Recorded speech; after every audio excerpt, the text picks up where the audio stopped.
మానవుల విప్లవాల గురించి అందరికీ తెలుసు. భాషాభివృద్ధి ఒక మహా విప్లవం. దీనికి సరితూగే విప్లవం ఇప్పటికీ రాలేదు. నిప్పు వినియోగం, చక్రం రూపకల్పనలో గొప్పవే. విద్యుత్ శక్తి వాహనాలు వాటి ఉన్నత దశలే. ఇక పారిశ్రామిక విప్లవ విశిష్టత తిరుగులేనిది. యంత్రశక్తి ఆధారిత ఆధునిక నాగరికతకు అదే మూలం.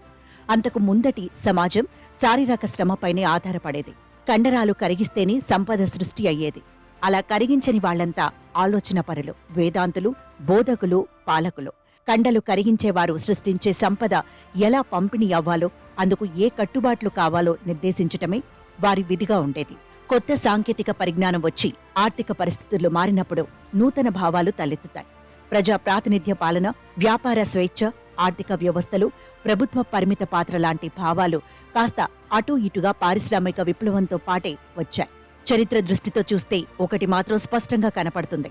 250 ఏళ్ల క్రితం మొదలైన పారిశ్రామిక విప్లవం ప్రపంచాన్ని సమూలంగా మార్చివేసింది.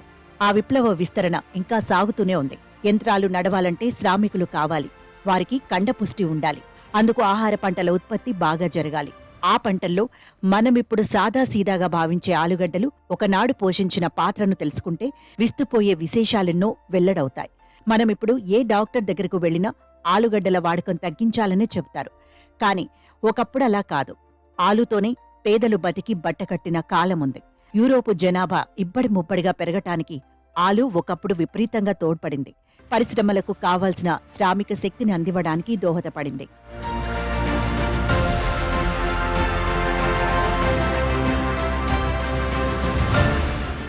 ఎక్కడో దక్షిణ అమెరికాలో వేల అడుగుల ఎత్తునున్న ఆండియన్ పీఠభూముల్లో స్థానికులు మాత్రమే వినియోగించే ఆలుగడ్డ విశ్వవ్యాప్తమై ప్రపంచ చరిత్రను మార్చివేసింది. నమ్మలేకపోయినా ఇది నిజం. ఆలు మార్చిన ప్రపంచ గతిని విశ్లేషిస్తూ ప్రఖ్యాత చరిత్రకారుడు విలియం హెచ్ మక్నీల్ పరిశోధనాత్మక వ్యాసాన్ని రాశారు. బర్క్షైర్ ఎన్సైక్లోపీడియా ఆఫ్ వరల్డ్ హిస్టరీలోనూ దాని గురించి ఆసక్తికరమైన వివరాలను అందించారు. అమెరికా ఖండానికి వెళ్లిన యూరోపియన్లు తమలో నిద్రాణంగా ఉన్న సూక్ష్మ క్రిములు, వైరస్లను స్థానికులకు అంటించి కోట్ల మరణాలకు కారణమైన సంఘటనలపై విపులంగా రాసిన చరిత్రకారుల్లో మక్నీల్ ముందు వరుసలో ఉంటారు. ప్రపంచ ఆహార పంటల్లో ఇప్పుడు వరి, గోధుమ, మొక్కజొన్నలు మొదటి 3 స్థానాల్లో ఉంటే ఆలు 4వ స్థానంలో ఉంది. పెరు, బలివియల్లోని పర్వత పీఠభూమిలో ప్రకృతి సహజంగా పెరిగే ఆలుగడ్డలను 4000 ఏళ్ల క్రితమై తిండి పదార్థంగా స్వీకరించి తర్వాతి కాలంలో దాన్ని తోటల్లో పెంచటంలోనూ స్థానికులు ప్రావీణ్యం సంపాదించారు. విత్తన సాంకర్యాలతో నావికులు, సాహసికులు దక్షిణ అమెరికాలోకి అడుగుపెట్టే నాటికి అక్కడ ఇంకా సామ్రాజ్యం ఉండేది. స్పెయిన్ సైనికుల దాడితోనూ స్థానిక యుద్ధాలతోనూ సతమతమై 1572 నాటికి అది పూర్తిగా కూలిపోయింది. కొత్త సూక్ష్మక్రిములు, వైరస్ల దాడిని తట్టుకునే రోగ నిరోధక శక్తి లేని స్థానికులు పిట్టల్లా రాలిపారు. అక్రమదారులు దీన్ని తమ మతం గొప్పతనంగా భావించారు. భగవంతుడే స్థానికులను అడ్డు లేకుండా చేస్తున్నాడని నమ్మారు.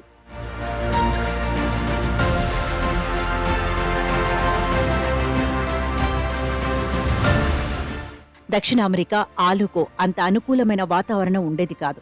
8372 చదరపు కిలోమీటర్లు విస్తరించిన ప్రఖ్యాత టిటికాకా సరస్సు చుట్టుపక్కల మాత్రమే ఆలుగడ్డల పంటకు అనువైన వాతావరణం ఉండేది. చల్లని తేమ వాతావరణంలోనే ఆలు సాగు సాధ్యమయ్యేది. ఇంకా సామ్రాజ్యం 1438లో ఏర్పడటానికి ముందున్న చిన్న రాజ్యాలకు కూడా ఆలు ప్రధానంగా ఉపయోగపడేది. రాత్రిపూట టిటికాకా సరస్సు పరిసర ప్రాంతాల్లో గడ్డగట్టుకుపోయే చలి ఉండేది. నేల మాళిగల్లో ఆలుగడ్డలను భద్రపరచడానికి అదెంతో తోడ్పడింది. ఏళ్లపాటు నిల్వలను నేల మాళిగల్లో ఉంచేవారు. అవసరమైనప్పుడు బయటకు తీసేవారు. ఇప్పటి రిఫ్రిజిరేటర్లుగా నేల మాళిగలు ఉపకరించేవి. భూమిలేని కూలీలకు కూలీగా కూడా ఆలుగడ్డలన్నీ ఇచ్చేవారు. రైతుల నుంచి ఆలుగడ్డలన్నీ శిస్తుగా వసూలు చేసి గిడ్డంగుల్లో ఉంచేవారు. మహా కట్టడాలు, రహదారులు, ఇతర నిర్మాణాలకు అవసరమైన కూలీలకు ఆలుగడ్డల్నే ఇచ్చేవారు. మొక్కజొన్న లాంటి 1-2 ప్రధాన పంటలున్న ఋతువులతో సంబంధం లేకుండా లభించి ఆలుగడ్డల వల్ల ఆహారానికి కొరత ఉండేది కాదు. ఆండియన్ పర్వత ప్రాంతాల్లో 100 ఏళ్లు నాగరికతలు కొనసాగడానికి నిరంతర ఆహార లభ్యత ప్రధాన కారణంగా ఉండేది. ఇంకా సామ్రాజ్యాన్ని కూలతోసిన తర్వాత కూడా స్పెయిన్ సైనికులు, సాహసికులు కూడా ఆలుగడ్డలు, మొక్కజొన్నలపై ఆధారపడి వ్యవహారాలు నడిపారు. బలివియాలోని పోటోసీలో వెండి గనిని తవ్వటానికి కూడా ప్రధానంగా ఆలుగడ్డల్ని స్థానికులకు పంపిణీ చేశారు. స్పెయిన్ నుంచి వచ్చిన వారికి అవే ఇచ్చారు. పోటోసీలో తవ్విన వెండి 100 పాటు యూరప్ను ముంచెత్తింది. ఆ 100 స్పెయిన్ ఒక వెలుగు వెలిగింది. గాని ఖాళీ కావటంతో స్పెయిన్ ప్రాభావం ముగిసింది. వెండి ప్రవహించిన 100 యూరప్తో పాటు చైనా, భారత్లు తీవ్రంగా ప్రభావితమయ్యాయి. వెండి విపరీతంగా లభ్యమవ్వడంతో వస్తువుల ధరలు పెరిగిపోయాయి. ధన ప్రవాహం నైతిక విలువల్లో దిగజారుని తీసుకువచ్చింది. భూస్వాముల ప్రతిష్ట క్షీణించింది. వెండి దండిగా ఉన్న వ్యాపారుల పరపతి పెరిగింది. చైనా, భారత్ల నుంచి వస్తువులు కొనుగోలు చేయటానికి పోటోసీ వెండిని విపరీతంగా వాడారు. దీంతో 17వ శతాబ్దంలో భారత్, చైనాల్లో చేనేత పరిశ్రమలు పరుగులెత్తాయి.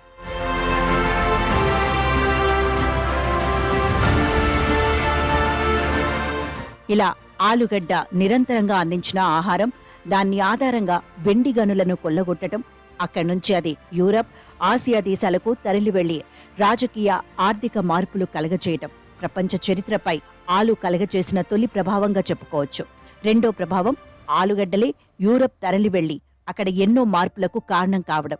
వాటిల్లో పారిశ్రామిక విప్లవానికి తోడ్పడటం ప్రధానమైంది. స్పెయిన్ నావికులు తిరిగి స్వదేశం వచ్చేటప్పుడు నౌకల్లో ఆలుగడ్డలను, మొక్కజొన్నను నింపుకుని వచ్చేవారు. మొక్కలను తెచ్చేవారు. క్రమేపీ పలుచోట్లకు అవి వ్యాపించాయి. మొదట జాలర్లు, ఆ తర్వాత ఐర్లాండ్ రైతులు ఆలు సాగును ప్రారంభించారు. 17వ శతాబ్దం చివరి నాటికి ఐర్లాండ్లో ఆలు బాగా వ్యాపించింది.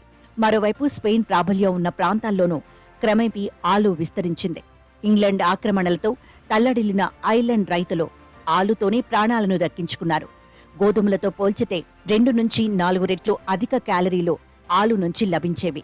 ఎకరం పొలం, పాడి ఆవు ఉంటే ఐర్లాండ్ కుటుంబం నిశ్చింత జీవితాన్ని గడిపేసేది. ఇక యూరప్లో నిరంతర యుద్ధాలు జరుగుతూనే ఉండేవి. ఏళ్లపాటు కొనసాగేవి.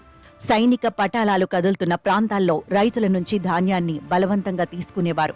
యుద్ధకాలంలో ఆలు పంట మాత్రమే చాలా చోట్ల రైతులకు మిగిలేది. అందువల్లే ప్రతి యుద్ధం అప్పుడు ఆలు సాగు పెరిగేది. ఆలు విస్తీర్ణం పెరిగినప్పటికీ ఆహార ధాన్యాల ప్రాధాన్యం తగ్గలేదు. 1750ల నాటికి ఫ్రాన్స్, జర్మనీ, పోలాండ్, రష్యాల్లోకి ఆలు విస్తరించింది. యూరప్లో ప్రతి ఏటా 3వ వంతు భూమిని రైతులు ఖాళీగా పెట్టేవారు. కలుపుని నివారించటానికి ఎండాకాలంలో ఆ భూమిని దున్ని ఖాళీగా వదిలేసేవారు. ఈ ఖాళీ భూముల్లోనే ఆలు సాగు మొదలైంది. అందువల్ల ఆహార ధాన్యాల ఉత్పత్తికి ఆటంకం కలగకుండానే ఆలు సాగు వ్యాపించింది. క్యాలరీస్ ఎక్కువ ఉండే ఆలు వినియోగం జనాభా పెరుగుదల మీద 1750 తర్వాత బాగా ప్రభావాన్ని చూపింది. అందుకే ముఖ్యంగా ఉత్తర యూరప్లో జనాభా పెరుగుదల రేటు ఆనాడు రికార్డు స్థాయికి వెళ్ళింది. ఆలుని ఎక్కువగా వినియోగించే కింది స్థాయి వర్గాల్లో సంతాన వృద్ధి బాగా పెరిగింది. బ్రెడ్తో పోల్చితే ఉడకపెట్టిన ఆలు చాలా చౌక. రైతు పంట స్థానాన్ని చాలా చోట్ల ఆలు ఆక్రమించింది. దీంతో పరిశ్రమలకు కావలసిన కార్మికులు చాలా తక్కువ వేతనాలకు లభ్యమయ్యేవారు. పెరిగిన జనాభాతో సైనికులు, నావికుల సంఖ్యను ప్రభుత్వాలు విపరీతంగా పెంచాయి. ఈ బలగాలతోని 1750 నుంచి 1950ల వరకు ప్రపంచంపై యూరప్ ఆధిపత్యం నడిచింది. దీనికి అనేక ఇతర కారణాలు తోడైనా ఆలు పంట ప్రభావాన్ని కూడా ఒక ప్రధాన కారణంగానే భావించాలని మక్నీల్ వ్యాఖ్యానించారు. ఆలు లేకపోతే 1848 తర్వాత జర్మనీ పారిశ్రామిక, సైనిక శక్తిగానే ఎదిగి ఉండేది కాదు.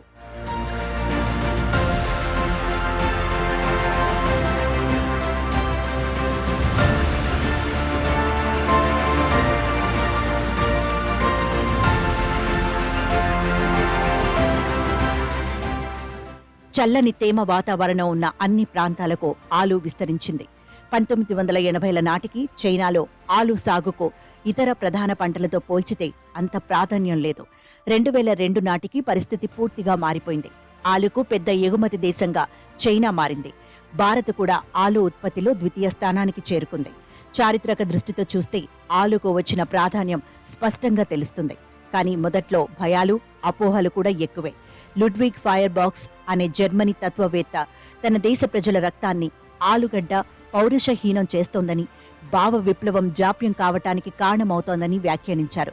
చరిత్రను రాజుల వీరోచిత చర్యలకు, మతాల మహత్యాలకు పరిమితం చేస్తే ఆలు లాంటి పంటలు సృష్టించిన ఆహార విప్లవాలు మనకు కనపడవు. అవి వివిధ వర్గాల ప్రజలపై వేసిన ప్రభావాలు కనపడవు. మనుషులు ఎన్నో పనిముట్లను సృష్టించారు, ఎన్నో పంటలను కనిపెట్టారు, ఎన్నో శక్తులను గుప్పిట పట్టారు, విజ్ఞాన అజ్ఞానాలను ఆస్వాదించారు. వాటిపై వెలుగులు ప్రసరిస్తేనే చరిత్రకు సార్థకత.